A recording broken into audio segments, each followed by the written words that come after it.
guys, so it's been a while since I vlogged, even put a vlog up. I don't even know how long it's been. I think it's been over probably 3 months, something like that. But welcome to the birth vlog. So I originally was going to film the birth, but things took a bit of a turn for the worse in the end. So I didn't actually film it. I did actually film a few parts of it when we first went in, but I didn't carry on. So yeah. It's like you weren't like in the best shape. No. To do vlogging. Yeah. So let's start from the beginning. So Friday the 22nd, we went into the hospital at 8 AM. And they did all of the checks that they do, checked his heartbeat and everything, and he was doing all good, and checked to see if I was having contractions. I was having like tightenings but not full on contractions. So then they put the pessary in, and I was very crampy all day. They put me on a ward, so I had, obviously once you're induced you have to stay at the hospital. So they put me on the ward and I was very crampy all day. But I was okay, and how many walks did we go on? I lost count after the 8th. Yeah, and we did a lot of walking, and then Ash's parents come down, and my mum was there as well, and we were walking to God knows what time at night, like to try and get things going, and I was sort of having like crampy feelings, but didn't feel like I was having contractions. And then we got back to the ward and I was absolutely knackered by then. I could feel something was going on, and my back was killing me.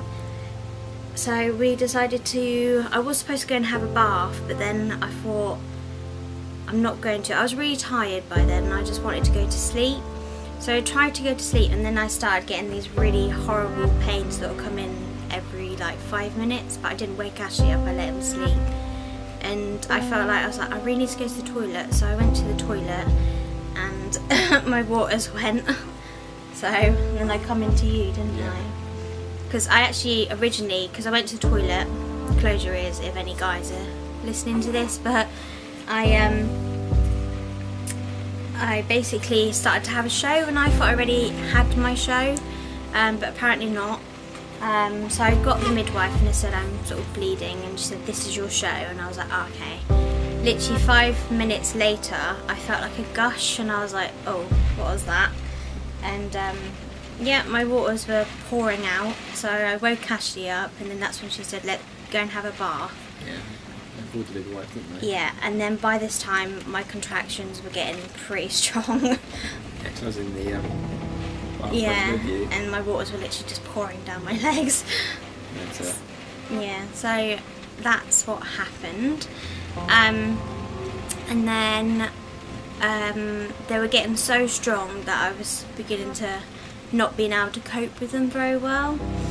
And then the midwife was like, let's get you some diamorphine and get you some sleep. So I managed to get a bit of sleep. How long did I sleep for? Like 3-4 hours? Yeah, not very long. By 8 AM, so this all happened about midnight-ish. By 8 AM my contractions had come back, and they were really strong, and they were back to back as well. But where the contractions were happening right in my back, it was horrible. But found out that he was actually back to back with me, so that was why I was having such strong pain in my back. His back was on my back. And we'll properly introduce him in a minute when this is over. So yeah, so they checked me and I was only 2 centimetres dilated. So I was pretty sort of not happy about it, pretty down about it.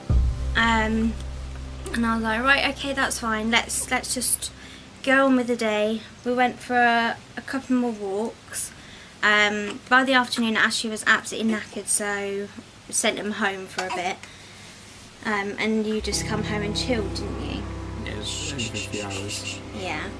And then I texted you, didn't I? So I think it's probably time you come back. Yeah. Because they were about to move you me to labour onto labour ward. Yeah, so I had my mum with me. I wasn't on my own. But I was doing like a lot of bouncing on the ball and everything. By 4:30 they literally thought I was not long about to sort of like have him, because my contractions were constant and they were killing me. Obviously contractions do. So I got moved onto the labour ward and she checked me and I was only 3 centimetres dilated, and by this point You weren't happy. no, I was just like I can't do this anymore. Yeah. I was not happy. Basically I wasn't dilating very well, but I was having extreme contractions. So I was, what actually happened? It was such a blur. Was I given diamorphine? I can't remember. I don't think I was I? No, they weren't. They were debating to do that, but then they said, because you were in so much pain, they decided to go straight to, because they said. But I ended up having an epidural, but I don't think that was till like 10:30. No, they said they were going to give you diamorphine, but they just said. I just carried on with the pain. Carried on. You said I don't want anything, but if it gets too painful, I want to be able to remember. Yeah. The birth. By this time as well, and also you're kicking. Take your foot off. They were trying to get me to eat, so I had a bit of potato. It was just potato I had, wasn't it? I was struggling to eat it. Yeah, I had like 3 bites of it. Yeah, I was just like, I can't eat. I wasn't too bad actually. I didn't feel sick or anything, but I think I still had, because the diamorphine's got anti-sickness in it, so I think I still had some of that in my system. But it was getting so painful, like literally, like really painful. Yeah, you had the TENS machine on, didn't you? I had a TENS machine that was on full blast. It still was bad. Yeah, I just couldn't get comfy. I was just like thrashing around the bed, and in the end my midwife actually put the bed in like a really comfy, like, so the bed's in like 3 layers and she put the layer down, so I was basically sat up with my feet sort of up like this, and then my bottom tilted and my back was up, and that actually took a lot of pressure off my back. These beds are incredible. Those beds are really, really good.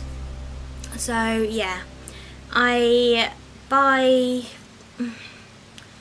no, I think it was about 9:30 I ended up having an epidural. Yeah, it was about that time. Yeah, about 9:30. It just went so quick. I was in so much pain I didn't even realise how quick it was going. It was crazy. But yeah, so about 9:30 I had an epidural, and it took her almost an hour to get it in. She kept hitting my spine. I think she may have been a trainee. It kind of seemed like that, didn't it? Yeah, she was a bit weird because she was good. She was, like, if she couldn't get in on that 3rd try, she'd take it out again and then try again. Yeah. She was going to get someone else. Like someone else to try and do it. Yeah. So that finally went in, and I was absolutely exhausted. I had laboured for all Friday night, all day Saturday, and pretty much all night Saturday as well. And by this time my waters had been broken for nearly over 24 hours, which is not good. Yes, they gave me the epidural. Yeah, so I managed to get some sleep. I was so tired. Yeah. And he went out for fish and chips. So everyone kind of just like left me, and not in like a horrible way, but I was just like, I just need to sleep. Just let you relax, didn't we? Yeah.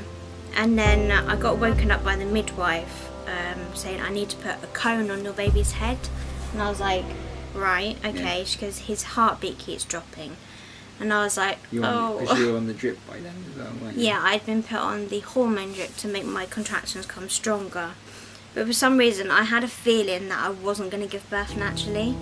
I don't know why, I just did. So he's so cute. So yeah, so they put that on, and it literally sounds like a ball's bouncing, so it's like, and you can hear his heartbeat, but then all of a sudden it stopped, and then it was like, and they were like, okay, that's not good. So they said, they brought the doctor in, And heart rate dropped to like into low 70s. Yeah, it was really quite scary. They brought the doctor in, and he looked at the computer with the midwife, and they were staring at Elise for 20 minutes. And she looked at me and she goes, "I'm going to press this bell and loads of people are going to come into this room." You got it? I don't think he wants it. Keep spinning out, he's like falling asleep on me. Yeah, so they all come rushing in, and they were looking at his heart rate and stuff, and they were like, "We've got to get him out." So You were talking about you. and yeah, so they basically said, "We need to give you a C-section," and by this time I was like, "Just get him out." So they rushed us down very, very quickly. But they were also looking at my heartbeat. My heartbeat was through the roof as well, and I heard the doctor say that my heartbeat was at cardiac. So basically both our lives were at risk. So they rushed us in, got us done pretty quickly. But it's a good job that I already had an epidural in, because obviously that would have put more time onto it, especially if it would have taken like an hour to get it in. Oh, it was like half an hour, like it was like 11:30 by the time They had him out in 10 minutes. yeah, they got you prepped, Yeah. and then they was out within like minutes. Yeah, it was pretty scary. So Born at he was born at 23:59 and 40 seconds on the 23rd of February. so that was classed as day 0, and as soon as Yeah. 20 seconds were up, it was day 1. Day 1. So, but yeah, no, it was very scary, but at least he's here now. Very swollen baby. He was extremely swollen. He was weighed, and he was 9 pound 3. So everyone was pretty shocked on how big he was. All your belly was pretty much just all him. Yeah, all him, literally all him. Because they originally did take me in for a scan because they thought I had so much fluid. I swear Yeah. midwives know nothing. Yeah, 'Cause and they were they're like, "Oh like- no, he's a nice size He's a baby. good He's not a big size." size."